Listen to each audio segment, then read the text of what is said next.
and we will start with our agenda item, which is the emergency provision notice in accordance with the Texas Government Code Section 551.045. This is an emergency meeting of the City Council declaring an emergency urgent public necessity for the purpose of considering the following emergency agenda items.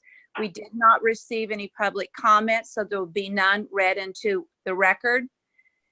The emergency agenda item A is update on the status of the San Angelo water system, and we have Allison Struby here today to present that. Good morning, Mayor and Council. Since the last press conference held last Friday, February 12th, the utility has been through catastrophic impacts to our operation. While it provides me very little comfort or ease through this process, we are not alone in facing water issues. It has been stated that over 12 million Texans are facing supply and/or boil water notice issues due to the weather and electrical issues this past week. As we provided updates to the PaulAnn area issues, we ended last week with massive amounts of water being flushed from the system, specifically in that area. Our crews began executing a flushing plan late last Wednesday, February 10th. These crews worked around the clock flushing over 90 hydrants in the affected area. This flushing ended around 4 a.m. Saturday morning. That same Saturday morning, we began taking samples throughout the PaulAnn area in the do not consume area. With the weather deteriorating as it did, we were unable to get those samples to the lab until after we had already issued a citywide boil water notice on Tuesday due to a pressure loss in the entire system. Sample results were received this past Wednesday and forwarded on to TCEQ. All samples were clean, but at the time of receiving those results, our system was not pressurized enough or stable enough to discuss the restriction lifting with TCEQ. The city has requested a discussion with TCEQ later today to further reduce the restrictions for this area. We will provide an update to the public soon after those discussions occur. When it comes to the events that happened with the contaminants in the water of the PaulAnn area, it's been discussed or rumored that this was an intentional or malicious attack on our water supply. We have found no evidence to confirm or support that. These chemicals are common in a multitude of commercial industries, from car truck repair to agricultural businesses. All of these type of industries are present in the do not use restriction area today. Late last week, we had the assistance of McAllen City employees performing customer service inspection on these facilities. Unfortunately, due to the storm, they had to go back to McAllen before the road conditions deteriorated. But while they were here, they were able to go to many of these facilities for inspections. The result of those inspections did not provide solid confirmation of the source. With the declaration that you are extending today, we will be able to continue to receive assistance from customer service inspectors available across the state to continue those inspections that will hopefully result in a confirmation of the source of chemicals. While we are taking all the steps we can to identify the source of last week's contamination, we will also be taking steps to prevent future events from occurring. These steps include implementing a more rigorous backflow or cross-connection program, continued inspection of customer facilities to ensure water system is protected, and continuing to ensure backflow assemblies are meeting their annual testing requirements. While we have been asked if there will be criminal charges filed against those responsible for the spill, the city's attorney office is reviewing all options available, both civilly and criminally. However, future actions taken will be determined whether we can clearly identify the source. That update brings us to this bitter cold week. On Tuesday, a citywide boil water notice was issued. This notice was issued due to the loss of pressure and ultimately the loss of water to large portions of our distribution system. As I discussed a moment ago, we went into this winter storm event with a massive flushing plan being executed. We were able to maintain deliveries for the first few days despite losing power at our river pump station and tank pumping stations because we had backup generators to utilize when those systems went down. We did lose the ability to pump water from the Hickory due to power outages on that system, but our river pumps were able to keep up with demands. Currently, our surface water source is the Concho River as supplied by Lake Nasworthy and Twin Buttes. OHIV system has been down since mid-October, while CRMWD recoats the distribution system tanks that feed water to the customers, with us being one of those customers. On Tuesday, the battles we were facing were many, but they included freezing lines that wouldn't allow for pumps to start, pump control cabinets at the pump stations that were completely frozen, a frozen fill valve, and ultimately the last straw to affect the system were the leaks that have been numerous as the freezing weather continued to stay in San Angelo. We have been working continuously to reestablish the pressures in our system ever since the loss.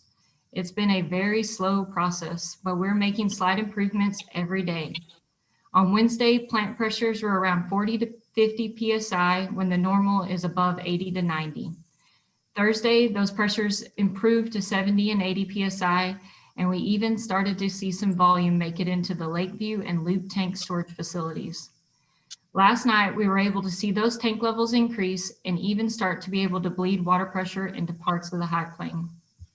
For reference, our Southwest tank is 9.4 million gallons, Abilene is 3.5 million gallons, our Loop elevated tank is 1 million gallons, Lakeview elevated tank is 1.25 million gallons, and ultimately the Bluffs tank is another 2 million gallons. Currently, when I left the plant this morning, we had water both in the Loop and Lakeview elevated tanks and some in the Southwest. We have yet to start filling the Bluffs or Abilene tank. Our flow rate of deliveries yesterday was approximately 21.5 MGD. This is typically a flow rate we see in the peak summer heat, and even then, sometimes we don't see that type of flow rate. We have seen a lot of questions asking why the city can't simply shut off water to the low plain and fill the high plain. In theory, that's a great idea, but that's not how our system works. The water treatment plant supplies pressure to the majority of the low plain, and although water does leave the treatment plant through large mains that feed to tanks, there are many feeds off those bigger lines that feed the low plain. The low plain must be full and pressurized before water can make it to the tanks that feed to the high plain. The tanks and additional pumping systems throughout the system feed the full pressure to the high plain. We are asking, and at this point, I personally am begging customers to conserve and be responsible water users. Use it for life-sustaining purposes only, which include flushing of toilets and boiling water for consumption. The less demand we have on the system, the more water we can be dedicating to filling tanks, citywide repressurizing, and ultimately rescinding the bull water notice. It will take everyone's assistance to get through this. I want to also make sure everyone is aware that we're not just asking this of customers in the low plain, and we're not just asking this right now. We will be able to send more water into the high plain, and we'll be asking those customers to do the same thing. It will take large amounts of water to completely fill our high plain distribution lines and regain pressure in those areas, and we'll be right back to refilling tanks as we are now. Until pressure is regained citywide and tanks are returned, we'll be asking for this conservative use of water. The bull water notice will be in effect until we can get tanks filled, system repressurized, and then sampling can begin. As we've experienced before, these samples take at least 18 hours to run, and we will be collecting a large number due to the massive dewatering of the system, so it will take time to rescind the bull water notice. I also think it's important to set the expectation and to warn citizens that as temperatures increase and we begin to thaw out, we will see more main breaks and likely additional leaks on the customer side. These past couple of weeks have been painstakingly hard, and I want to thank our customers for working through these difficult events with us, and I know we will get through this. I'll be happy to answer any questions that y'all may have. Allison, would you once again talk through the issue of the low plain versus the high plain? Because many people still believe that the low plain area is consuming too much water, preventing the high plain from receiving the water they need. I believe that we need our customers to be as responsible as possible because yes, the usage in our low plain will dictate how much water makes it to the high plain at this point. But last night, and after a lot of the messaging I believe we had on our social media accounts last night and the news that we've been putting out, we did see those elevated tanks be able to regain some volume, and we were ultimately able to feed some amount of water into the high plain. And so I think that the urge or the outcry that at least I'm begging of our customers to conserve water, I believe we're seeing it at this point. And we are able to see those tanks start to fill. Does council have any questions for Allison? I have one, Mayor. Go ahead, Billy. All right. Allison, first of all, I just want to commend you and your staff for the tremendous job that y'all have done and, working through all of this. These were unforeseen circumstances, and we just appreciate so much the kind of around the clock work you've done. And one of these days, you and I will have a chance to laugh about me asking about whether my husband should go to a dental appointment. I know it's not now the time to do that. But could you just, Allison, reiterate kind of on what the mayor was asking about, the low plain area versus the high plain area? Could you share again how the system works, that the low plain has to reach a certain pressure before anything can flow into the high plain? Would you just reiterate what you said about that? Yes, ma'am. It's so much more easy to explain this with visuals or to show you on a board, but ultimately there are very large transmission mains that leave our water treatment plant. Those provide the pressure to the low plain. There are feeds off those lines that go throughout neighborhoods and the downtown area of San Angelo and all the way up to the north and south ends of the system. Those are the mains that are ultimately also feeding water into the tanks themselves. But as there's more pull off all of those distribution lines, it leaves less water at the very end of that system to make it into the tank. We don't have a way to just turn off the water to the low plain and dedicate it strictly to the high plain. That's just not how our system was built throughout time. And so it's just the nature of the distribution lines that we have to have full pressure in the low plain to be able to reach the extents of the high plain. Thank you. I don't know if this is the appropriate time, but I have received emails from people who say that they are seeing a lot of people in car washes and the laundromats are packed with people. Can we just talk through that a bit?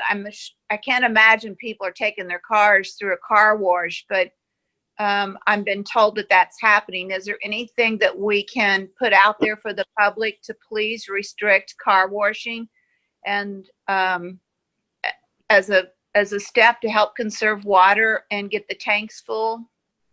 Mayor, that was the same question that I had. Thank you.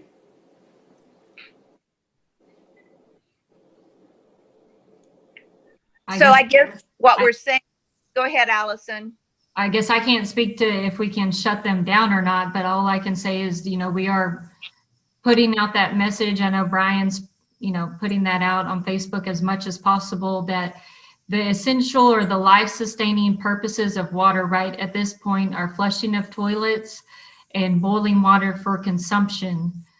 But as far as those businesses, I can't speak to that part. We can through the declaration, much like we did, during the early COVID stuff, we can issue some orders to restrict their ability to operate for a period of time if that's something council wishes to do. Tommy, what were you going to say or ask? I want to be even more specific, Allison. When we're talking life-sustaining, I know people love to bathe if they haven't bathed in 3 or 4 or 5 days. I assume, so that it can be clear for the public, I assume we are even requesting folks to conserve water to avoid bathing themselves and their children until such time that we get the system back up to pressure, so that then everyone can take care of that need. Is that an accurate statement through a question? Yes, sir. I believe that is correct. We are, obviously, we want people to be sanitary and hygienic, but we're asking people to not go, don't go soak in a 30-minute hot water steaming shower as well. So if you need to rinse off real quick or those type of things, I think that is sufficient, but we're trying to minimize that usage as much as possible and make sure it's to serve the purpose of getting clean and then moving on with turning that water off. Well, I think the key thing is quick showers, not long showers.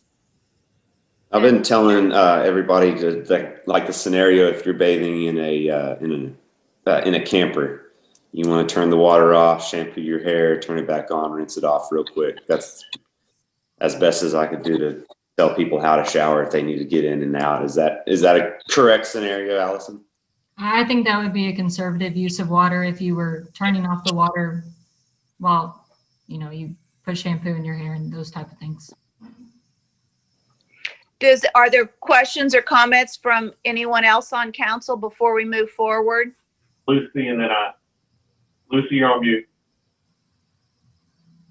Okay, so let me ask, Lucy, you're on mute. Lucy's on mute.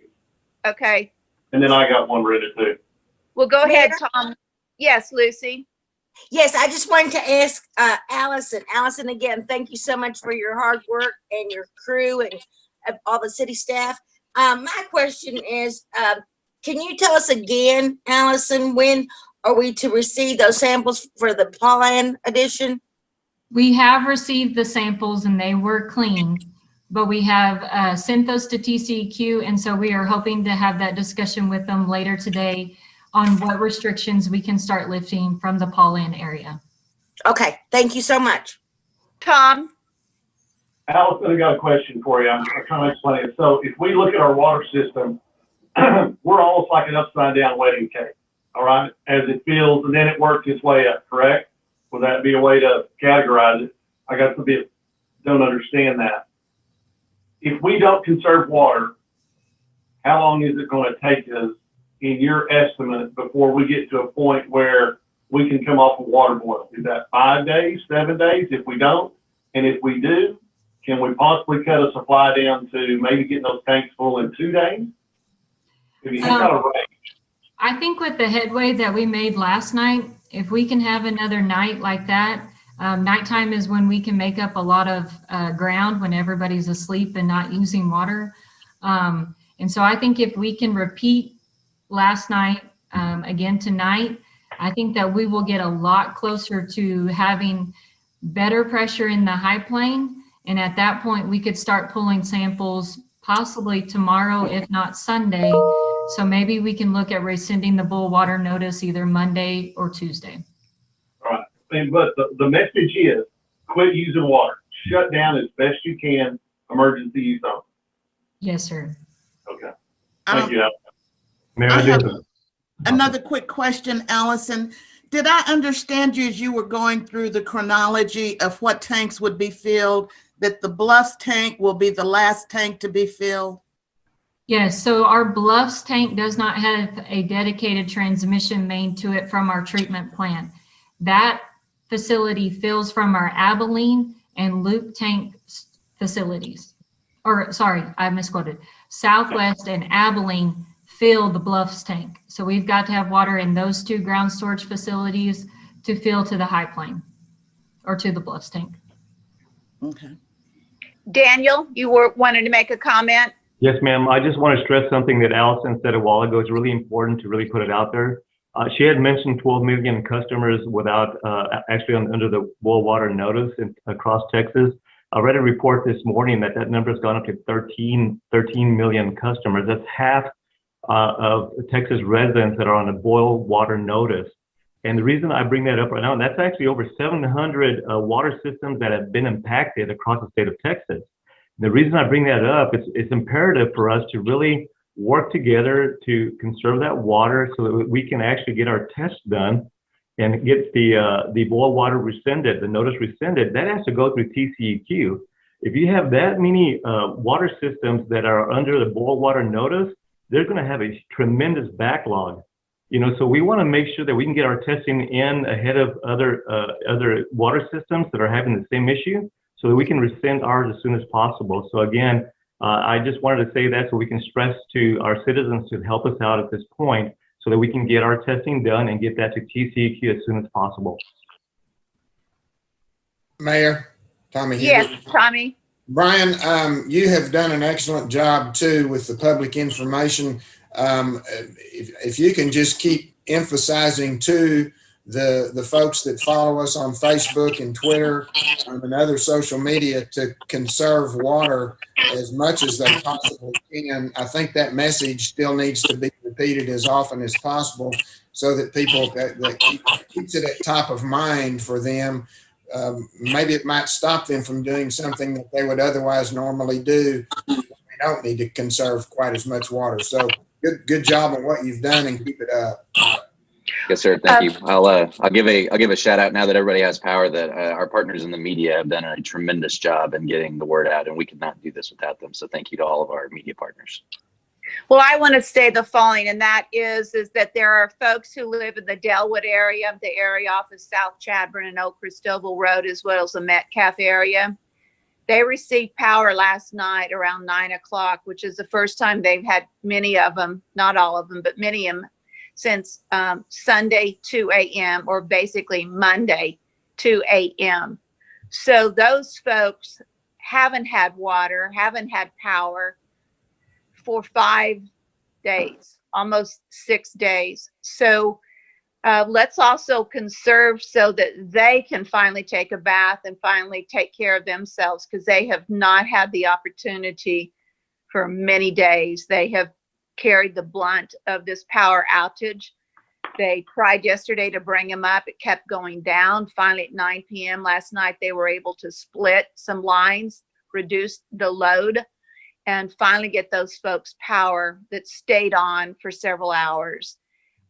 So that neighborhood has really paid a huge price for all of this winter storm. So I just thank them for being patient. They've really gone through a lot. Mayor, Yes. I just have a question for you and or Daniel. You know, on social media, at least that I was looking at, I didn't see where AEP was partnering with the city in getting communication out about the specifics of what was happening and why we couldn't get power. And I'm just wondering, did we have an AEP partner in this?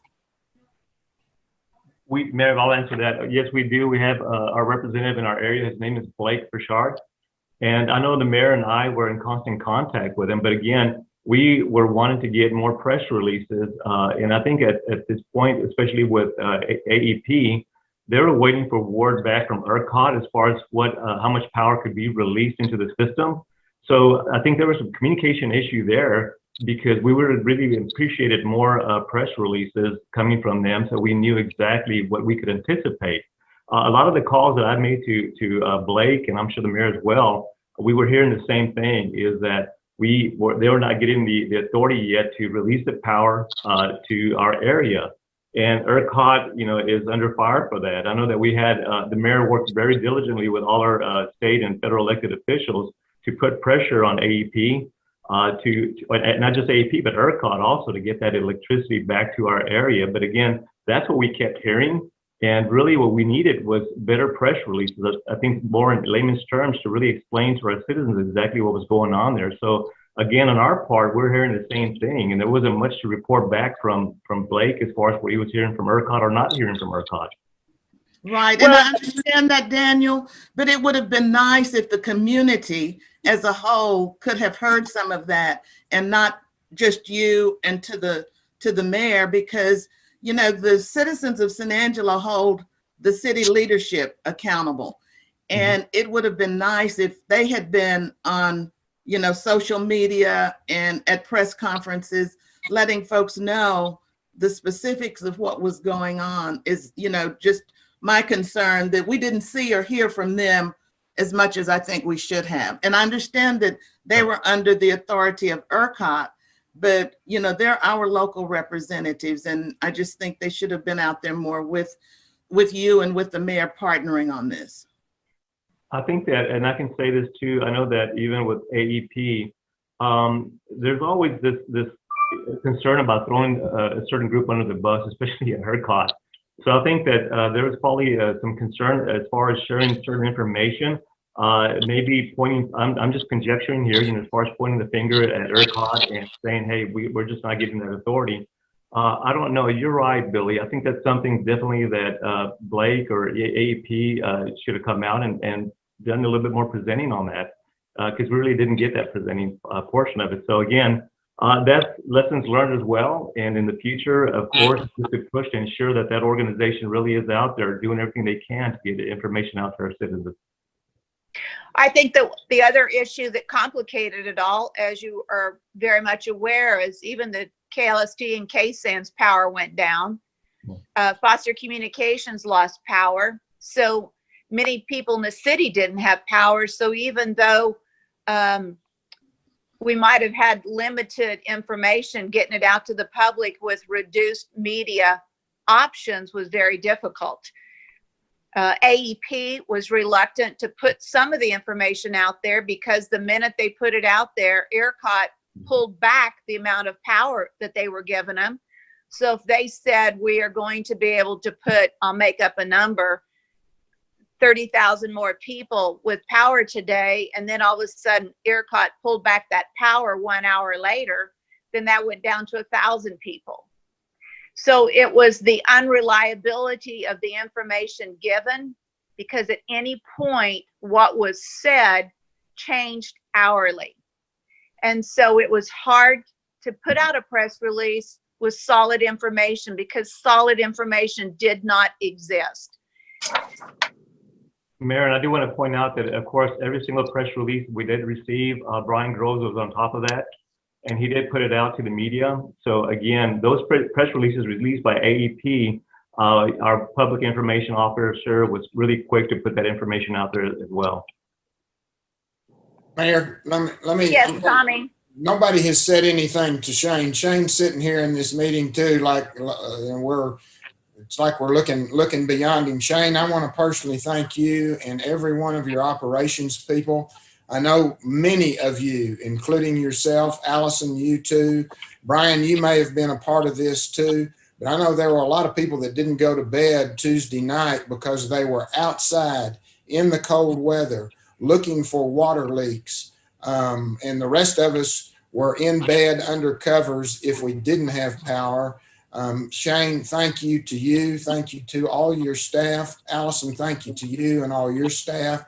Brian, to you and Lorelei for getting the information out. And Daniel, please relay. I'm going to speak for the council here. Please relay to all city staff for what they've put up with really for the last year through this COVID and now through the last 2 weeks of an unprecedented situation. We use that word, but people put their lives on hold when they, and I'm talking about our employees, they put their lives on hold to deal with these sorts of things. So I think we say thank you. I don't know how we show that appreciation other than saying thank you, but I say thank you. I have had 2 or 3 constituents this morning text me while we're sitting here in this meeting saying thank you to the city employees for all that they have done, specifically the last couple of weeks through this tough water situation, from PaulAnn then to the low pressure, the no water. So thank you to everyone. Shane, your guys and you need as much recognition as everybody else. So thank you, Shane. I think it goes without saying that all of council supports the comments that Tommy just made. It doesn't help sometimes to know that many other communities are going through the very same thing that we are going through, but we have not been unique in going through the pain of the power and water issues. With that said, obviously we live in San Angelo, and it is the quality of life our citizens expect from us as a city. But it must also be said that this city has gone to every possible level of work work ethic to try to deliver the services that people expect from our city.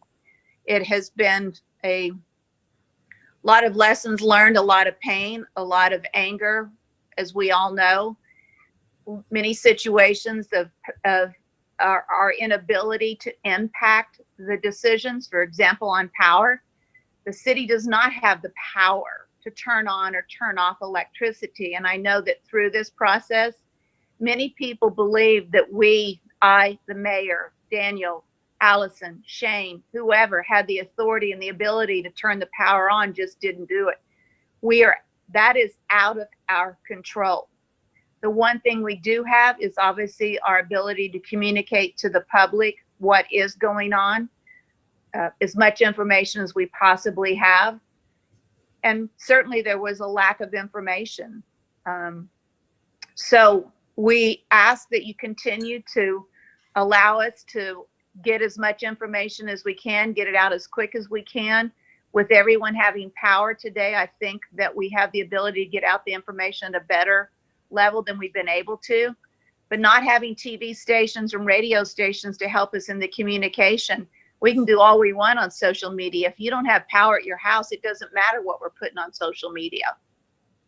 So the most that we had is really neighbors helping neighbors, family helping neighbors. Many people talked about my neighbor across the street has power, I don't. This is when we all have to, lend a hand and help our neighbors and our family and the elderly.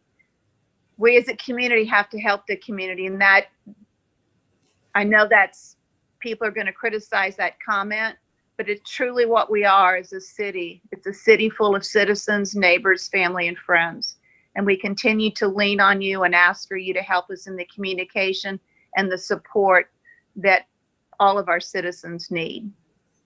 And also, Lucy? I just wanted to make a short comment.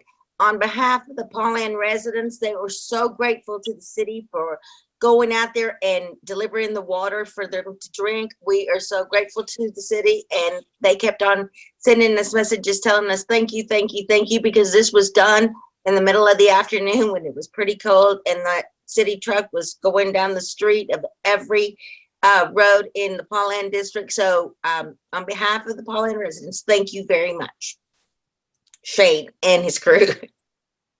and I All didn't right. Go ahead, Daniel. It's just one other thing, Mayor. I know that there's a lot of moving parts, and there's much going on behind the scenes that a lot of people really don't see. Thank you for all of y'all for expressing your gratitude to Allison and Shane and the crews and the tremendous work that they put forth, to get everything up and going. It's still a work in progress, but we still had, of course, our civic events guys, Carl, Sid, and Steve, that worked their, their behinds off to make sure that we had the warming shelters in place, to make sure that we had a place for citizens to come in and not just get out of the cold, but also to be fed, have someone to talk to. I think they did a tremendous job as well.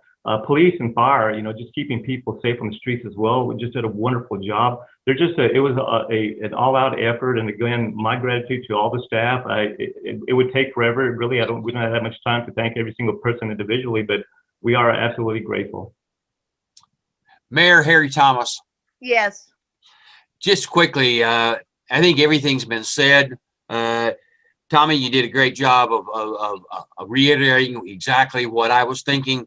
I had the opportunity on Wednesday. There was a crew out here working on a water leak right beside my house in the street, and they were finishing up the job, and I visited with them and thanked them for what they were doing. We certainly have a tremendous group of city employees that are dedicated to taking care of the citizens. The one item, and I'll go back and say this, and Billy said it earlier, Mayor, you've said it. The one item that I struggled with during this whole time, phone calls, emails, Facebook, all social media type stuff, was the lack of information that we were getting from AEP. And the Mayor, you said it, people think that we have the opportunity as city leaders to flip a switch and you're going to get electricity. We've got to do a better job of getting that information to the citizens. And I really depend, and I said this to Blake on Wednesday morning as I was driving around town trying to stay warm in my car is we've got to find a way that they can do a better job of educating the citizens on what and what cannot be done in from their situation. I just think that once we get through this, we should have Blake and Fred Hernandez try to put something out, hold some informational meetings or whatever the case may be, because as we go through this and try to reiterate secondhand to the citizens, sometimes information is not, I don't do maybe as good a job as that was coming from directly from AEP. So I would encourage them to do that and try to educate some people ahead of time. Now, this may be a once in a lifetime event. Hopefully it is, but in the same token, we're going to get through this in the next few days. And I do appreciate everybody's help on this. So most citizens were supportive of the city, the staff, what the mayor and the council was doing. They just really had a tough understanding why AUP couldn't do more. So I think some education may be in line. So thank you. All right, Julia, I've got a question for Allison real quick. yes. Allison, can you one more time reiterate the tank levels and what tanks fill up the other, and kind of if you have those numbers in front of you on what percentages the down tanks are before we need to have enough to fill up the higher planes tank? What tanks fill up the other one? I'm getting messages about that. Can you reiterate that? Okay. We can operate the system in a multitude of ways, but for right now, we are filling the Lakeview and Loop tank. The Loop tank is the large one you see right off the loop. It's elevated up in the air.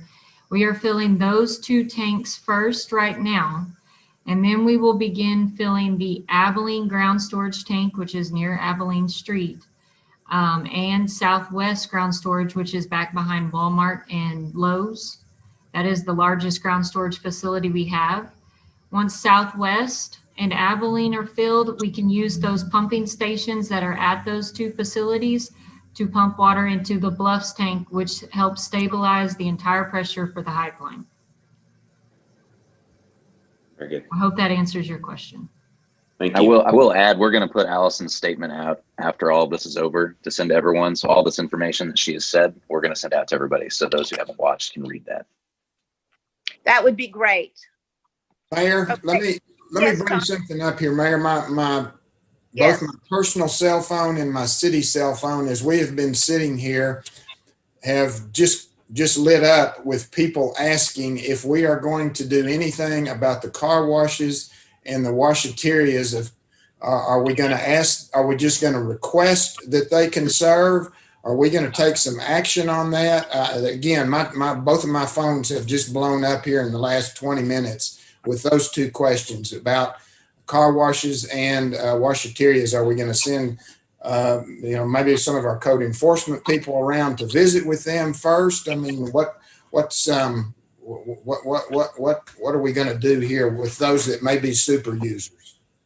Well, let's do two things. First of all, let's separate car washers from laundromats, because I'm sure one is a necessity and one would like to have a clean car.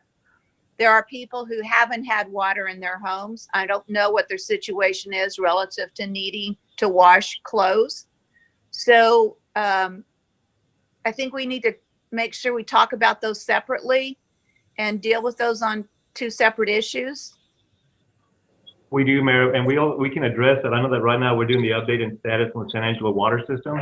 So we may be kind of going off of what we should be discussing, but that's something that I can address with Teresa James afterwards, and do everything we can actually to get that word out to those businesses that they need to be restricted. So we'll work on that.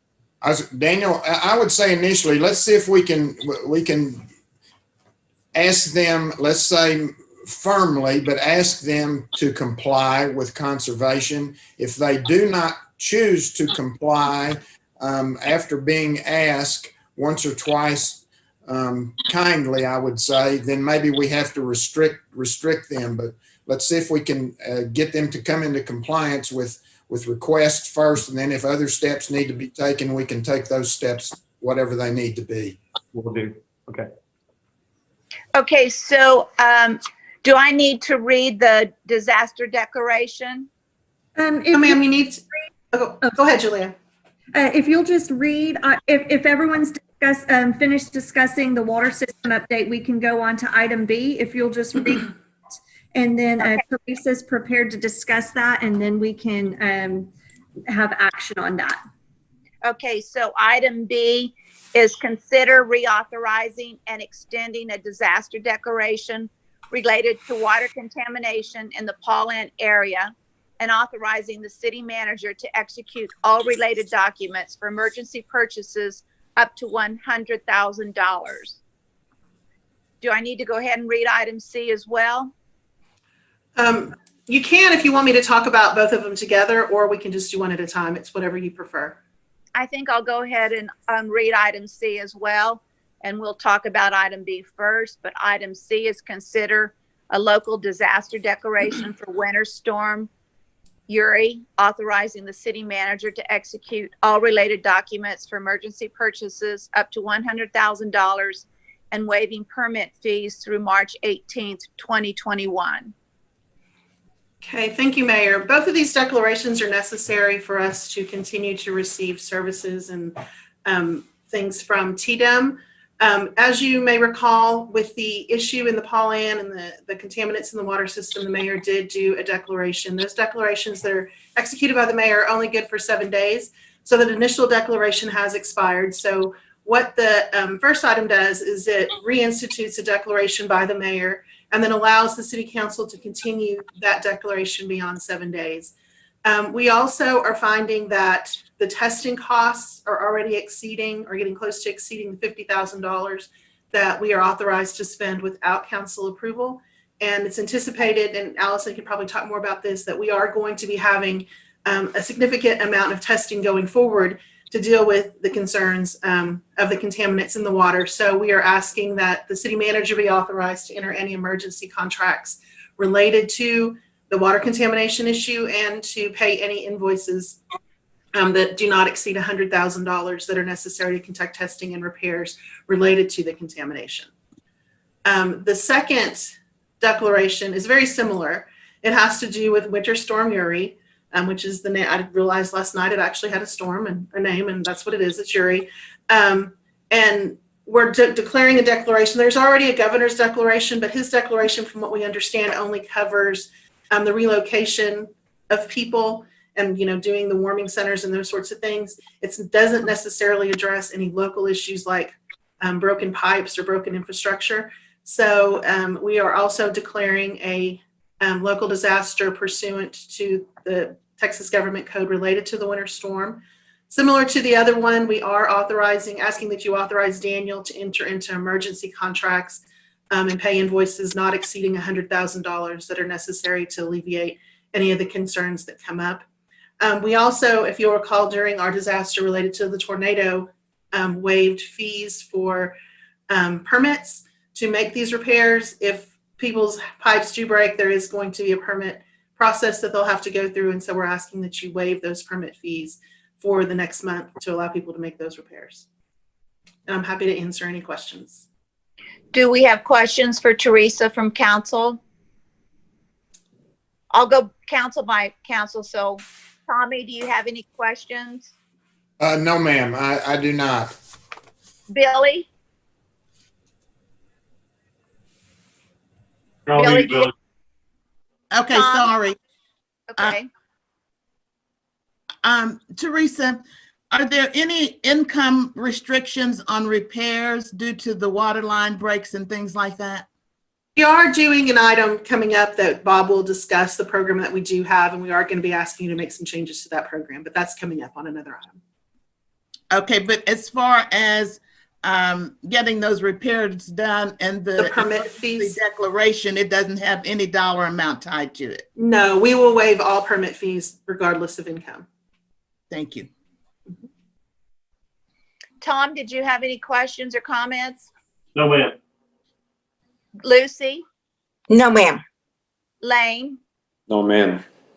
Okay, then may I have a motion to approve items 3A, B, and C? Mayor Tommy Hebert, so moved. Thank Lucy you. Carl, second. I think I had 3 seconds on that, so Bill, you, whoever you captured. All right, with no public comment, we will take a vote on items 3A, B, and C. All in favor, say aye. Aye. Were there any opposed? With none opposed, items 3A, B, and C are passed. We will move on to item D. Item D is update on emergency repair program in consideration of a resolution modifying the income thresholds related to the city's emergency repair program. And I think Bob Solis is on for this presentation. Good morning, Council. I just wanted to take this opportunity to remind Council and our citizens that we still have funding for our emergency repair program. that I'm can sorry, assist- Bob, I can't hear you. I'm sorry. I don't know. How about now? Can you hear me now? That's better. Yes, thank you. Okay. I guess I need to speak up a little bit. Okay, I just wanted to take this opportunity to remind Council and the citizens that we have funding for our emergency repair program that can assist at no cost with issues affecting the health and safety of our homeowners, to include things like water and sewer line repair and replacement, a water heater replacement, and electrical issues. The program is funded through our HUD CDBG funds, and it is limited to low moderate income homeowners or 80% of area median income limits set by HUD. I think it's also referred to as median family income. I think you hear both terms used. Define that number, Bob, define that number. What is that number? That number, 80% of AMI for a family of 4 is $56,000. Say that again, Bob, how much? It's $56,000 for a family of 4, and then you add or subtract $6,000 based on family size. So you said 5, 56. 560, yes, sir, 56,000. Okay, thank you. Okay. Now, we also have approximately $19,000 from royalties received from our service line warranty endorsement, which currently follows the HUD income limits. However, Council can adjust the income limits to these royalty funds to assist homeowners that exceed the 80% AMI threshold. If Council agrees, staff can adjust the program design to assist homeowners without insurance that meet the 100% of AMI, which is $72,400 for a family of 4 in our MSA. This will provide us some flexibility to deal with unique circumstances that we otherwise could. So we're kind of looking for direction from Council to see if you want to go that direction. The first question I would have, Bob, is if we adjust it upwardly, is there really the funds to take care of that? Because it all gets down to, we can adjust, but do we have the dollar amount that could support adjusting that number upwards? Well, we have 19,000, but that would go pretty quickly. However, that could give us a little bit of flexibility for a few folks, a few families that are unique. We could come up with some kind of design that would kind of provide some funding for those special circumstances. I can't define those what they are right now, but I could put my staff to work and we come up with something. Now I could let Council know at that point what those are, and then it gives us a little bit of flexibility, like I said, to deal with that just in case it comes up. Otherwise, we are limited to the 80% AMI. Well, it would seem to me, without any definition, without any presentation on exactly what that would be, we need to stick with the 80% of the 56,000 until we have you come back and present to us what the new parameters and issues are for adjusting that. Sure. Mayor Harry Thomas. Yes, go ahead, Harry. I believe, based on phone calls that I've gotten and social media posts, that you're going to find that there are enough people in San Angelo that meet those original guidelines that can take advantage of what we're trying to offer here through those programs, that money is going to be exhausted before we get into any special circumstances. So I would suggest that we stay where we are today, and if we, at our next council meeting, if we find that citizens are not taking advantage of that, and Bob has some specifics outside of these parameters, then maybe he can present them then. But I would say, based on what I know about people's lines that were frozen and broken, that we will have a tremendous amount of citizens willing to take part in this that meet those guidelines. Thank you, Harry. Any other comments from other council members? All right, then what we'll do is, Harry, would you like to make the motion to approve item D with what you just said, is to keep it at the 80% of the $56,000 until we have further information and guidelines, knowing that we'll probably use up all the money just on this original authorization up to the 56,000 Right. income. I'll motion to approve item D, staying with the 80% of the $56,000 for those citizens that need the city's input on this CBG community development block grant money and those federal funds that are coming through. Okay, thank you, Harry. Do I have a second? Wayne Carter, Again, I think there's a lot of seconds, so Julie, capture one of them because I can't differentiate from the voices. So with that, we'll take a vote. All in favor of the motion, say aye. Aye. Aye. With none opposed, that motion would carry 7-0. We will move on to item E, which is the discussion of financial impact of Winter Storm Uri and possible options. And Tina, you're on.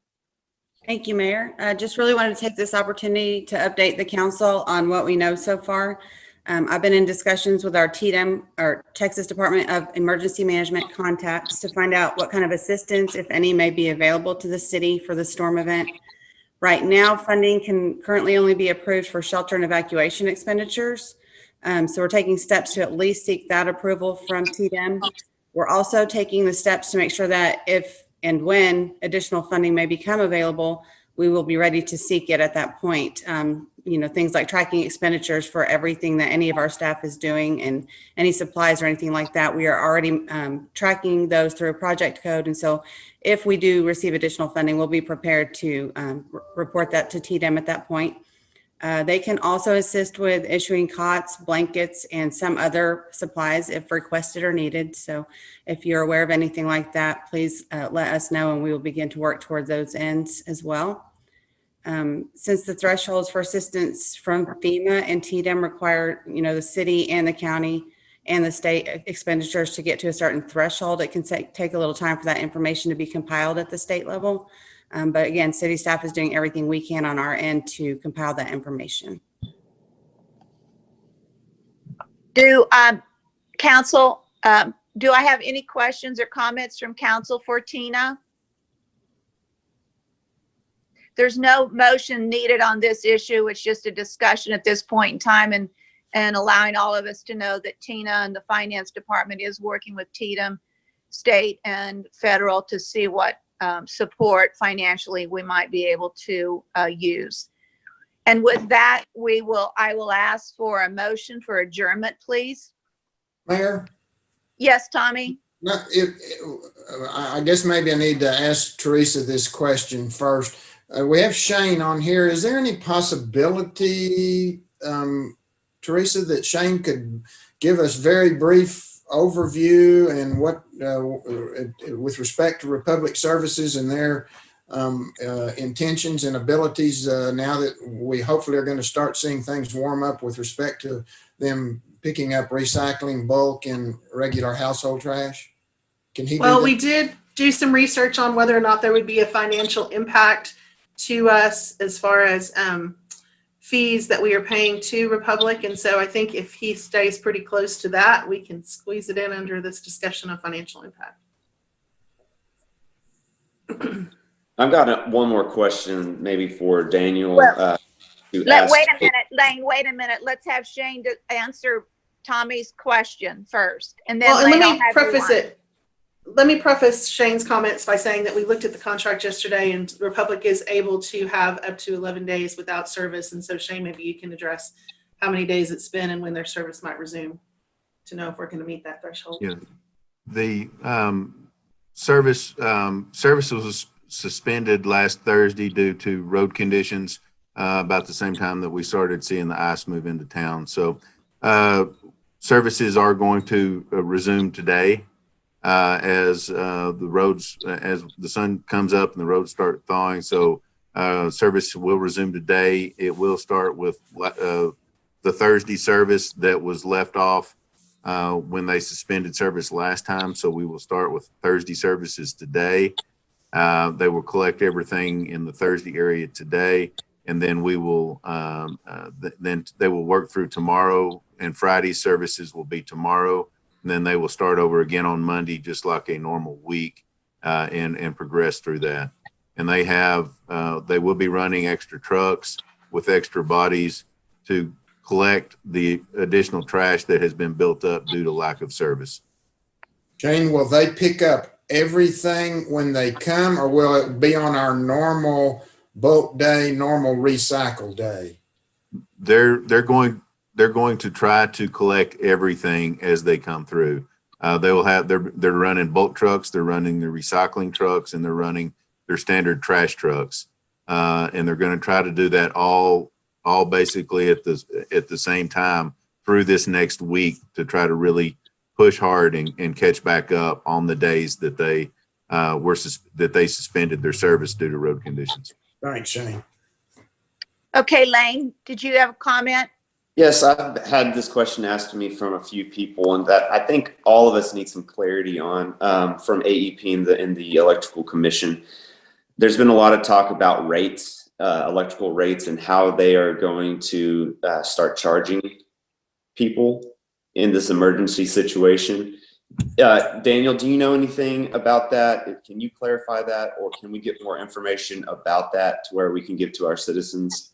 It seems to me that right now that with ERCOT, there was